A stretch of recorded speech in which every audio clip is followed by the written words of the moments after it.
A 5-0 thrashing of Manchester United by Liverpool at Old Trafford has piled the pressure on the fire manager Ole Gunnar Solskjaer after the match, which saw Mohamed Salah score a hat-trick and Paul Pogba sent off. Fans intensified their calls for the sack of Solskjaer. Mie Akiri is joining us. That's quite scandalous from the Old Trafford. Embarrassing. Humiliation. 5-0. 66 years, we've not seen something as heavy as that at Old Trafford. The attitude of the players, nothing to write home about.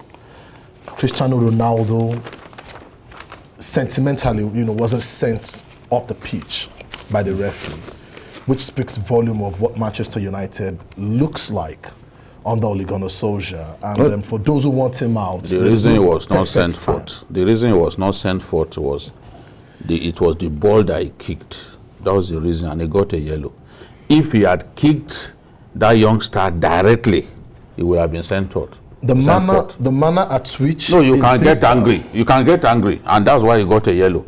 We've seen players, we've seen a clash of heads not lead to red cards. So it's debatable whether it should have... Commentators, because I listen when I'm watching... Were you expecting this result? No, I wasn't expecting the result. I expected a defeat, but not this kind of result. I listen to commentary when I'm watching a match. Because those guys who run the commentary were once players and they understand the game.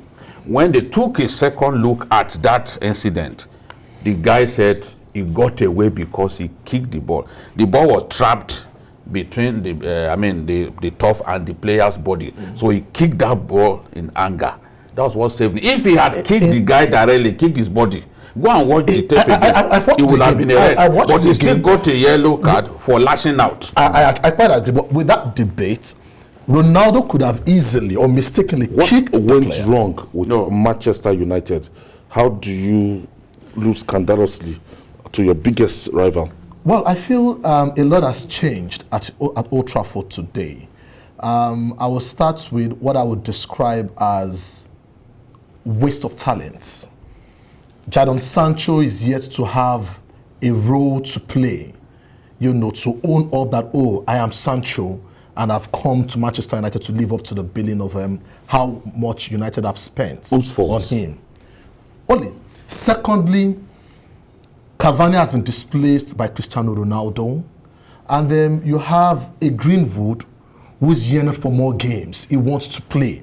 But because you have a manager to a large extent, you have a manager who to a large extent, tactical is deficient.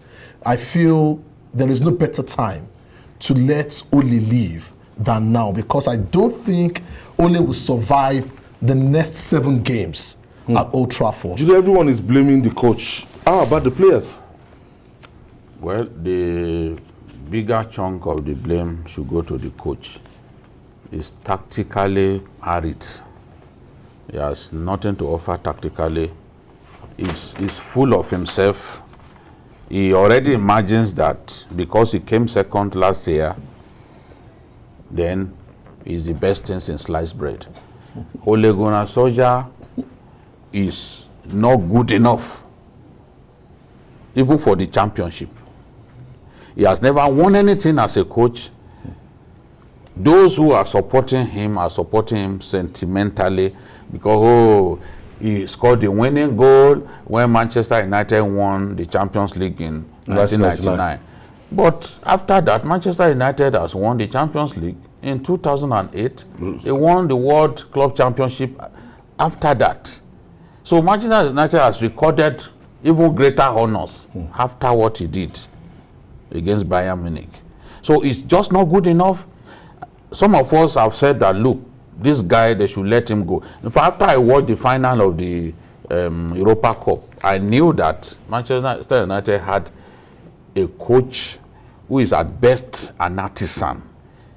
He's not better than an artisan by the roadside inflating tires. He's not good enough to be a coach, and he's been mortally exposed. Go and watch Poskos. Poskos said, you are jubilating because you got a win against Atalanta. Play like that first half against Liverpool or Man City, you'll be 4-0 down and there's no coming back from you. Everything that Posco said was prophetic. That was what we saw on Sunday. He was being slagged by people who felt that as a Manchester United legend, at any point he must back his club. No, that's not the way it should be. There are times when you have to say the truth.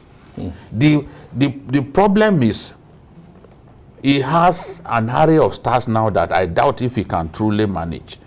The egos, you must be able to manage the egos in the news, in the dressing room. And when Johan Cruyff was coach of Barcelona, you know what he would say to them? He said, look, you'll never be as good as I am. I'm among the 3 best players to play the game. So at your best, you are not even as good as I am. He will first tell you before dressing you down and correcting you. Can Ole Gunnar Solskjaer even talk to people like Pogba and the rest of them? And then we have egos now. We have someone like Cavani, Pogba. These are big players. Cavani is being made to sit down now because you have signed Ronaldo. Another coach will find a way to accommodate both men. Cavani can do what Ronaldo cannot do because pressing. There was no pressing in that game. Why does Liverpool win games? They get the pressing right. Man City gets the pressing right. Because if you allow teams to simply run at you without adequate pressing, then you are going to be well beaten. Okay, what happened next if Solskjaer is sacked? Who and who are the coaches available? Well, a few coaches, have been touted to indeed replace Solskjaer if he's sacked. One of them is Conte. Part of what Solskjaer lacks is the winning mentality in terms of experience, winning trophies. And if you have players like Cristiano Ronaldo who have won Ballon d'Ors, Champions League trophies and the likes, as a manager, how do you talk to them? Pep Guardiola in the dressing room of Manchester City once said, is there Lionel Messi in this dressing room? And they all said no. And he told them, if there is no Lionel Messi, there is nobody I can put on the bench except for a Messi. These are things world-class managers will say to players in the dressing room. But I doubt if Solskjaer can do that to the likes of Pogba. It's impossible. Doesn't have that clout. He doesn't have it because that's when, the issue of player and manager challenge or issues will start. And when the fans turn their back against you, it's the end of the manager. The goal, humiliation started as early as the 5th minute. At the end of the first half, it was 4-0. The fans booed their players as they walked down the tunnel, for the second half. And at full time, Old Trafford was half empty. So when you begin to see signs like this, you know you are at the end of the reign. And Conte says he's interested, but the biggest challenge is who would have the final say when it comes to buying of players. And that's what he wants. Why is it difficult for Manchester United to do away with Ole Gunnar Solskjaer? As in, the handwriting is written on the wall that, look, this guy is not competent enough, and they would have left him, sacked him before now. No, the owners of the club are businessmen. The Glazers. The club, it came in when the club was in 6th place. He got the club to 3rd place. He got the club to 2nd place. By their own reckoning, that's improvement. Whichever way you look at it, it looks like improvement. The improvement, the climbing of stairs to 2nd position may look like a great achievement, but it covers the inadequacies of the man. The truth is, the way Man U was playing 2 seasons ago, pressing from beginning to the end, we are not seeing it anymore. As part of having, we are not seeing it. So right now, every sensible Manchester United supporter believes that there has to be a change. All those guys, like former players like Gary Neville, Ferdinand, and the rest of them, it's just emotions that are getting them to support the coach. And the board too is reluctant to do away with him because they also don't want to offend these ex-players. The ex-players are very influential. They are strong. They don't want to offend And does them. he still have But the if the backing of results, Sir Alex? Ole. he has not publicly gone against him. So one can say that he's still supporting him. And Ole Gunnar and Alex doesn't like coaches being sacked quickly. He too should have been sacked a long time before he won his first trophy. So now there are coaches like Erik Ten Hag of Ajax. The only problem with that would be the best coach for Manchester United, Erik Ten Hag Of Ajax. of Ajax. But the problem is that he will not want to leave until the end of the season. But you have a very successful coach in Conte. He's won the league 3 times with Juve, came to England, won the league and the FA Cup with Chelsea, went back to Italy and won the league again with Inter Milan. He's ready, but the problem is his playing style. He plays the 3-5-2. Manchester United have sufficient riches in wingers. If he comes, then he will ditch wing play. People like Rashford, people like Sancho, they will not fit into his own playing model. That is a problem that the board has to look at. What's the likes of Zinedine Zidane? There are reports that a Ronaldo wants Zidane to come in because he's worked with him before. And you should also understand the influence, big players have in the dressing room. We saw that when Mourinho was at Manchester United. When Mourinho began to have issues with Pogba and results wasn't coming his way anymore, that was the end of his reign. Results aren't coming, the way of Solskjaer. Next, you have Spurs. You also have the derby against Manchester City. Watford can be very tricky. You can't predict them.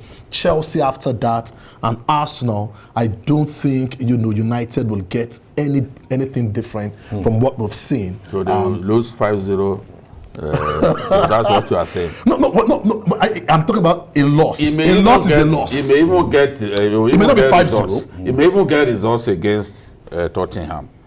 He may even get results against Man City, because Pep has never beaten Ole Gunnar Solskjaer in the league. In fact, his last 3, he beat Ole Gunnar. He beat Pep home and away. With the trend of this United side, in 9 games they've lost 5 times. Confidence is low. That's my worry. You have a point. You have a point. Though you are a national supporter, my greatest concern is the Arsenalization of Man U. We are now becoming like Arsenal that gets beaten 3-0, 4-0, and then that's unfair on Arsenal. When you look at Arsenal's record against Bayern Munich, it's like 5-0. 4-0, 5-0, But in 4-0. fairness, We now reminded Lampard me did that are we something going the similar. way of Arsenal? That is my greatest concern. Thank you, Mia Akiri. Always a pleasure. I want to thank Chawo Lamoke Wankwo for coming in earlier, and Babajide Kolade Otitoju. And that's our offering today. Join us tomorrow for another episode of the program. And don't forget to join us on Sunday for Journalist Hangout on Sunday. We're on YouTube, youtube.com/TVC News. I'm Ayodele Ozuba. We'll see you tomorrow, and God bless Nigeria.